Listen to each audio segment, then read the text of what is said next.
नमस्कार मंडळी. तर सुंदर दिवसाची सुंदर अशी सकाळ झालेली आहे आणि आजचा व्हिडिओ हा गावाकडचा आहे. गावाकडून आज लग्न वगैरे सगळं झाल्यावर आज पुण्याला यायला निघायचं होतं सकाळ सकाळी. तर पप्पांचं आपलं इथं सकाळ सकाळी मला पुण्याला यायचं म्हणून इथं तयारी चालली होती. गवती चहा वगैरे शेतातला देत होता. गावाकडे पप्पांची शेती आहे पण पप्पा करत नाही, चुलते वगैरे करतात. तर मग चुलत्यांनाच करायला दिलेली आहे शेती. आणि शेतातल्या काही कामानिमित्त पप्पा अधूनमधून गावाकडे येत राहतात. तर सुंदर अशी सकाळ झालेली आहे. सगळीकडे हिरवगार आणि थंडी सुद्धा होती वातावरणामध्ये. पाय तर तसं आज इच्छाच नव्हती जायची पुण्याला, कारण बहिणी वगैरे होत्या गावाकडं लग्नासाठी आलेल्या आणि बसायलाही भेटलं नाही, गप्पाही छान मारायला भेटल्या नाही. पण निघायचा टाईम झाला कारण मुलांचं स्कूल होतं, त्याच्यामुळे जाणं भागच होतं. तर पप्पांचं इथं आपली जी गावठी भेंडी आहे ती तोडून द्यायचं काम चाललं होतं. आणि ह्या गावठी भेंडीला ना खाज खूप असते, त्यामुळे इथं सुरीने पप्पांचं कापून द्यायचं काम चाललं होतं.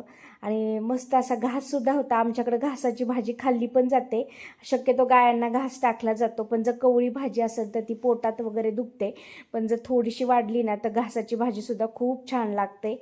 आणि राजगिऱ्याची सुद्धा भाजी होती. तर म्हटलं नको, आता कवळा घास आहे तर नको न्यायला म्हटलं, कारण पोट वगैरे दुखू शकतं. आणि हिरव्या मिरच्या झाडाला बघून खरंच मोह आवरला नाही तोडायचा, म्हणून थोड्याशा हिरव्या मिरच्या वगैरे सुद्धा घेतल्या. आणि गावाकडं कसं आपलं भाजीला मार्केटला वगैरे असं काही बाजार वगैरे जाण्यापेक्षा आता शेतात अशा हिरव्या मिरच्या वगैरे भाज्या वगैरे लावतात. तर चुलतीने इथं सर्व भाज्या वगैरे हिरव्या मिरच्या वगैरे लावल्या होत्या, त्यातल्याच थोड्याशा हिरव्या मिरच्या वगैरे घेऊया म्हणलं आणि घेतल्या. आणि सकाळ सकाळ होती तर म्हटलं चला आता, कारण लवकर जायचं होतं, गडबडसुद्धा होती.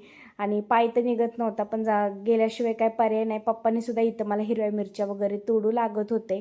आणि पप्पांना पुण्यापेक्षा ना गावाकडं शेतात गावाकडं राहायला जास्त आवडतं. तर फायनली आम्ही निघालो आहे आता, मम्मी मी पोरं. आणि एवढं सगळं गावाकडचं काय काय गोळा करून चालवलं आहे.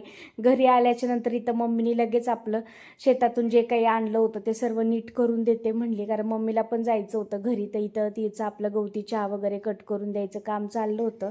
संध्याकाळी म्हटलं आता मुलांचा टिफिन आहे तर भाज्या वगैरे घेऊन येऊया. आणि मला थोडासा पावटे भात बनवायचा होता, तर फ्रेश असा पावटा घ्यायला इथं शेजारीच रस्त्यावर दुकान आहे, तिथं आले होते भाज्या वगैरे घ्यायला.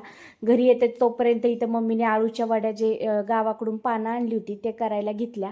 आणि मम्मीच्या हातच्या आळूच्या वड्या तर खरंच खूप छान लागतात. एक दिवस नक्कीच तुमच्याबरोबर मम्मी कशा बनवती ते शेअर करते.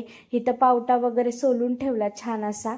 आणि मम्मीची रेसिपी आळूच्या वड्यांची मी एका व्हिडिओमध्ये नक्की शेअर करेन. मस्त इथं असा पावटे भातसुद्धा मी एकीकडं लावून दिला.